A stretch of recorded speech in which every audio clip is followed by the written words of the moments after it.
नमस्कार, मी स्वाती तुमचं आपल्या टेस्टी किचनमध्ये खूप खूप मनापासून स्वागत करते. तर आज आपण इथे दिवाळी विशेष खारीपेक्षाही हलके, जिभेवर ठेवताच विरघळणारे, भरपूर लेयर्सवाले खुसखुशीत चिरोटे कसे बनवायचे ते पाहणार आहोत. हे असे चिरोटे एकदा बनवून तुम्ही जर हवाबंद डब्यात ठेवला तर 20 ते 25 दिवस आहेत असेच छान खुसखुशीत राहतात. बनवायला म्हणाल तर अगदी सोपे आहेत. जरी तुम्ही पहिल्यांदा चिरोटे बनवणार असला तरीही ते परफेक्टच होतील. इतकी सोपी रेसिपी आहे. चला तर वेळ न घालवता रेसिपीला सुरुवात करूया. तर चिरोटे बनवण्यासाठी मी इथे 1 कप मैदा घेतलेला आहे. मैदा कपात भरताना खूप दाबून भरायचा नाही, तर हलका टॅप टॅप करून भरायचा आहे. हा मैदा मी स्वच्छ चाळून नंतर कपात भरून घेतला आहे. आता यामध्ये आपल्याला 1 टेबलस्पून इतका बारीक रवा घालायचा आहे. इथे आपल्याला कंपल्सरी बारीक रवाच वापरायचा आहे. जर तुमच्याकडे बारीक रवा नसेल तर नॉर्मल रवा थोडं मिक्सरला फिरवून वापरला तरीही चालेल. या रव्याला 0 नंबरचा रवा किंवा चिरोटे रवा असंही म्हणतात. 1 कप मैद्यासाठी मी इथे 1 टेबलस्पून इतका बारीक रवा घेतलेला आहे. पोहे खाण्याच्या चमच्याने म्हणाल तर 2 चमचे इतका हा बारीक रवा होतो. आता यामध्ये अगदी थोडं मीठ घालून घ्यायचं आहे. कोणत्याही गोडाच्या पदार्थामध्ये थोडं मीठ घातलं की त्याची चव अजून वाढते. आता हे सर्व आपल्याला कोरडंच मिक्स करून घ्यायचं आहे. हे छान मिक्स करून झालं की यामध्ये गरम तेलाचं मोहन घालायचं आहे. तर त्याकरता मी इथे 1 टेबलस्पून तेल तडका पॅनमध्ये घालून त्याला चांगलं कडकडीत गरम करून घेतलेलं आहे. आता हे कडकडीत तेलाचं मोहन या मैद्यामध्ये घालायचं आहे आणि याला मिक्स करून घ्यायचं आहे. तेल खूप गरम आहे, त्यामुळे आपल्याला सुरुवातीला चमच्याने हे छान मिक्स करून घ्यायचं आहे. 1 कप मैद्यासाठी मी इथे 1 टेबलस्पून तेल घेतलेलं आहे. इथे तुम्ही तेलाऐवजी तूपही वापरू शकता. फक्त तूप वापरताना तूप घट्ट असेल तर ते वितळून घ्या आणि नंतरच 1 टेबलस्पून इतकं तूप कडकडीत गरम करून यामध्ये घाला. सुरुवातीला तेल खूप जास्त गरम असतं, त्यामुळे चमच्याने मिक्स करून घ्यायचं आहे. नंतर थोडं थंड झालं की हे मोहन मैद्याला हाताने चोळून छान लावून घ्यायचं आहे. मैद्याच्या प्रत्येक कणाला तेलाचं मोहन लागलं गेलं पाहिजे, तरच चिरोटे छान खुसखुशीत होतात. बघा, असा मुटका वळला गेला पाहिजे. इथे मैद्याचा छान असा मुटका वळला जात आहे, म्हणजे तेलाचं मोहन अगदी परफेक्ट झालेलं आहे. मोहन लावल्यानंतर हा मैदा अगदी हलका झालेला आहे. आता यामध्ये थोडं थोडं पाणी घालून याला घट्ट मळून घ्यायचं आहे. एकाच वेळी खूप पाणी घालू नका, नाहीतर कणिक सैल होईल आणि कणिक जर सैल झालं तर यामध्ये आपल्याला मैद्याचं प्रमाण वाढवावं लागेल. त्यामुळे थोडं थोडं पाणी घालून याला थोडं घट्टसर मळून घ्यायचं आहे. इथे तुम्ही पाण्याऐवजी दूधही वापरू शकता. कणिक जर सैलसर झालं ना, याचा आपण ज्यावेळी रोल बनवतो त्यावेळी त्याचा व्यवस्थित रोल बनवता येत नाही. त्यामुळे थोडं थोडं पाणी घालून याला थोडं घट्टसर असं मळून घ्यायचं आहे. खूप घट्ट मळायचं नाही, तर आपण चपातीसाठी कणिक मळतो ना, त्यापेक्षा थोडं घट्टसर असं आपल्याला कणिक मळून घ्यायचं आहे. तर बघा, इथे मी थोडं थोडं पाणी घालून याला अगदी छान असं मळून घेतलेलं आहे. खूप सैलही नाही आणि खूप घट्टही नाही. चपातीच्या कणकेपेक्षा अगदी थोडं घट्टसर असं हे कणिक मी मळून घेतलेलं आहे. आता याला 2 ते 3 मिनटं आपल्याला छान मळून घ्यायचं आहे. तर बघा, इथे आपलं छान असं कणिक मळून झालेलं आहे. खूप घट्टही नाही आणि खूप सैलही नाही. आता हे तयार कणिक आपण झाकून अर्धा तास मुरण्यासाठी बाजूला ठेवून देऊ. तोपर्यंत आपण बाकीची तयारी करून घेऊया. तर चिरोटे बनवताना पोळीला लावण्यासाठी आपल्याला साठा लागणार आहे. तर त्याकरता इथे मी एका वाटीमध्ये 2 टेबलस्पून इतकं तांदळाचं पीठ घेतलेलं आहे. तांदूळ पिठाऐवजी इथे तुम्ही कॉर्नफ्लॉवर घेतलात तरीही चालेल.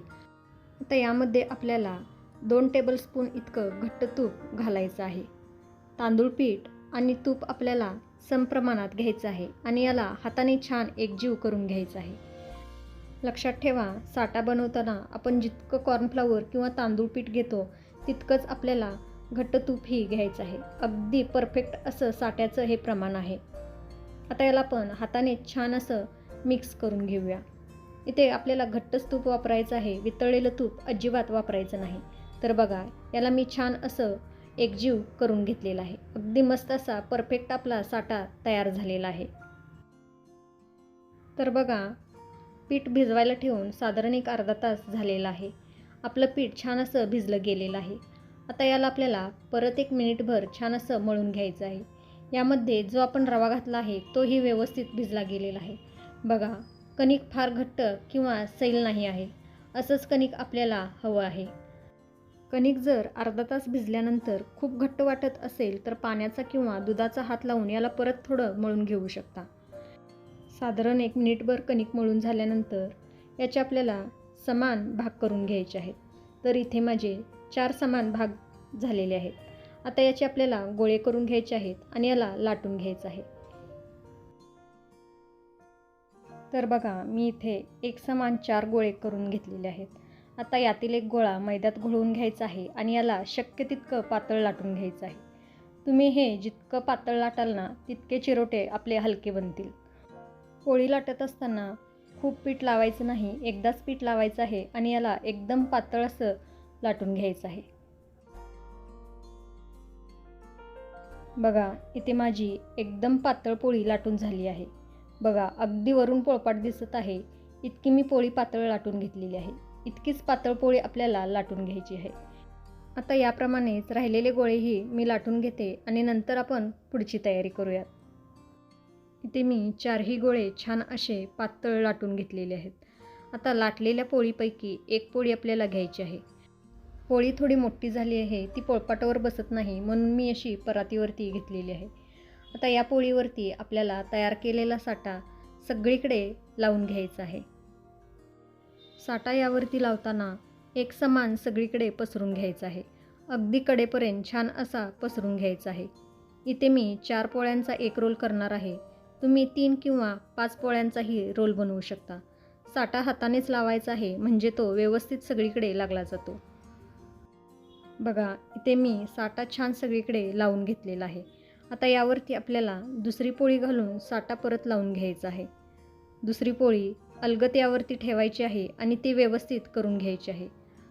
दुसरी पोळी पहिल्या पोळीवरती व्यवस्थित अशी ठेवून झाली की आपल्याला परत यावरती पहिल्याप्रमाणे सगळीकडे एक समान साठा लावून घ्यायचा आहे. साठ्याचा खूप जाड थर लावायचा नाही, तसंच खूप पातळही थर लावायचा नाही. नंतर आपल्याला तिसरी आणि चौथी पोळीही याच पद्धतीने लावून घ्यायची आहे. इथे आपल्या 4ही पोळ्यांना छान असा साठा लावून झालेला आहे. आता याचा आपल्याला रोल बनवायचा आहे. रोल बनवत असताना याच्या आतमध्ये हवा राहणार नाही असं आपल्याला रोल करून घ्यायचं आहे. असं हलक्या हाताने दाबून याचा रोल बनवून घ्यायचा आहे म्हणजे चिरोट्यांना मस्त लेअर पडतील आणि ते एकदम खुसखुशीत बनतील. असं हलक्या हाताने दाबून दाबून रोल करून झालं की शेवटचं टोक आपल्याला व्यवस्थित असं बंद करून घ्यायचं आहे. रोल व्यवस्थित असा बंद करून झाला की हा रोल आपल्याला थोडा असा फिरवून घ्यायचा आहे. अगदी हलक्या हाताने हा रोल आपल्याला फिरवून घ्यायचा आहे. रोल मध्ये थोडा जाडसर होतो त्यामुळे याला असं फिरवून घ्यायचं आहे म्हणजे सगळीकडे तो एकसारखा होतो. रोल असा फिरवून घ्यायचा म्हणजे यामध्ये हवा भरली जात नाही आणि सगळे लेयर्स छान एकमेकांना चिकटतात. असे छोटे छोटे टिप्स वापरून हे चिरोटे बनवाल तर अगदी परफेक्टच होतील. इथे मी एक समान असा रोल बनवून घेतलेला आहे, तुम्ही बघू शकता. आता याला आपल्याला कट करून घ्यायचं आहे. कट करत असताना आपल्याला धारदार सुरी घ्यायची आहे. रोल कट करत असताना आपल्याला धारदार सुरीच घ्यायची आहे, नाहीतर आपण तयार केलेले लेयर सुरीला धार नसेल तर ते मिटले जातात.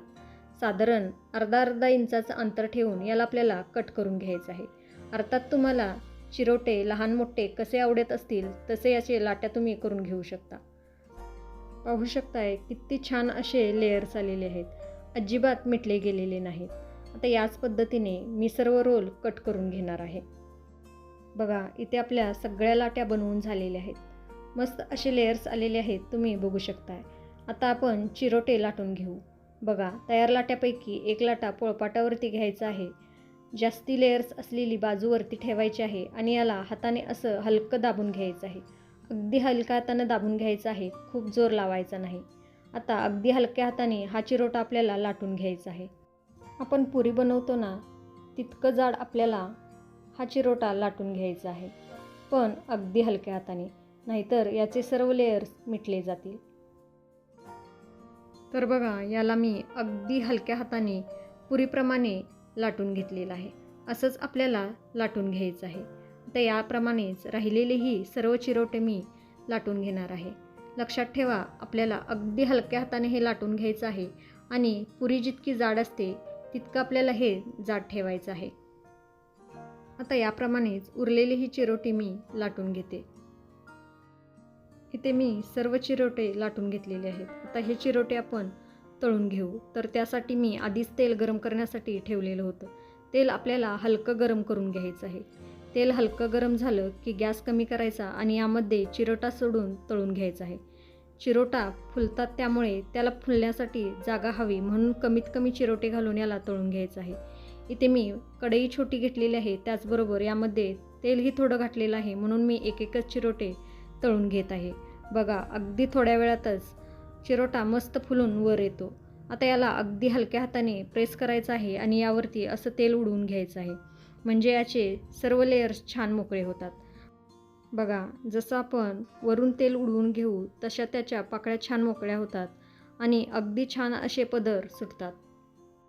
चिरोटे अगदी सुरुवातीपासून शेवटपर्यंत लो टू मीडियम फ्लेमवरतीच तळून घ्यायचे आहेत, म्हणजे ते छान खुसखुशीत होतात. गॅस कुठेही मोठा करायचा नाही, लो टू मीडियम फ्लेमवरतीच छान आपल्याला तळून घ्यायचे आहेत. एका बाजूने छान तळल्यानंतर याला उलटून घ्यायचं आहे आणि दुसऱ्या बाजूनेही याला छान तळून घ्यायचं आहे. चिरोटे तळण्यासाठी खूप वेळ लागत नाही, अगदी पटकन तळून होतात. हलका सोनेरी रंग येईपर्यंत मी हा चिरोटा मस्त असा तळून घेतलेला आहे. हलका सोनेरी रंग येईपर्यंतच आपल्याला तळून घ्यायचा आहे, यापेक्षा जास्त तळायचं नाही. आता हा चिरोटा आपल्याला तेलातून काढून घ्यायचा आहे. तेलातून काढल्यानंतर यामध्ये थोडं तेल राहतं, त्यामुळे याचा रंग अजून थोडा चेंज होतो. तेल नितळून घ्यायचं आहे आणि हा चिरोटा आपल्याला तेलातून काढून घ्यायचा आहे. आता याप्रमाणेच राहिलेली ही सर्व चिरोटे आपल्याला छान असे सोनेरी रंगावर तळून घ्यायचे आहेत. चिरोटे तळून झाल्यानंतर त्याच्या लेयर्समध्ये थोडं तेल राहतं, तर काय करायचं तर एक मोठा झारा घ्यायचा, त्यावरती हा चिरोटा उलटा करून ठेवायचा, म्हणजे त्यातील जास्तीचं तेल निघून जातं. दुसरे चिरोटे तळून होईपर्यंत आधीचे चिरोटे झाऱ्यावरती ठेवले ना, जास्तीचं तेल नितळून जातं आणि त्यामुळे आपले चिरोटे जास्त तेलकट होत नाहीत. आता राहिलेले चिरोटेही आपण याच पद्धतीने तळून घेणार आहोत. तर आधीच्या चिरोट्यांमधील तेल नितळून झालं की हे चिरोटे एका प्लेटमध्ये घ्यायचं आणि यावरती पिठी साखर अशी चाळून घालायची. असं गाळण्याने चाळून घेतलं की सगळीकडे पिठी साखर एकसारखी पडली जाते. तुम्ही तुमच्या आवडीप्रमाणे यावरती पिठी साखर घालून घेऊ शकता. चिरोटे थोडे गरम असतानाच यावरती पिठी साखर घालायची आहे, म्हणजे पिठी साखर यावरती व्यवस्थित चिकटली जाते. एका बाजूने छान पिठी साखर अशी चाळून झाली की याला उलटवून घ्यायचं आहे आणि दुसऱ्या बाजूनेही यावरती आपल्याला पिठी साखर छान अशी चाळून घ्यायची आहे. आता याच पद्धतीने राहिलेले सर्व चिरोटेही मी बनवून घेते. तर बघा इथे माझे सर्व चिरोटे बनवून तयार झालेले आहेत. अगदी मस्त असे हे चिरोटे आपले तयार झालेले आहेत. मस्त असे पदर सुटलेले आहेत, तुम्ही बघू शकताय. जिभेवर ठेवताच विरघळणारे अगदी खुसखुशीत असे चिरोटे तयार झालेले आहेत.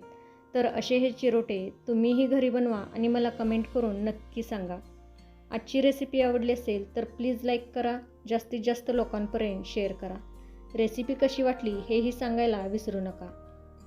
तसंच तुम्ही टेस्टी किचनला अजून सबस्क्राईब केला नसेल तर प्लीज सबस्क्राईब करा. परत भेटू अशाच एका छानशा खुसखुशीत रेसिपीसोबत. तोपर्यंत मस्त खा, टुमटुमीत राहा. Bye bye. Thanks for watching.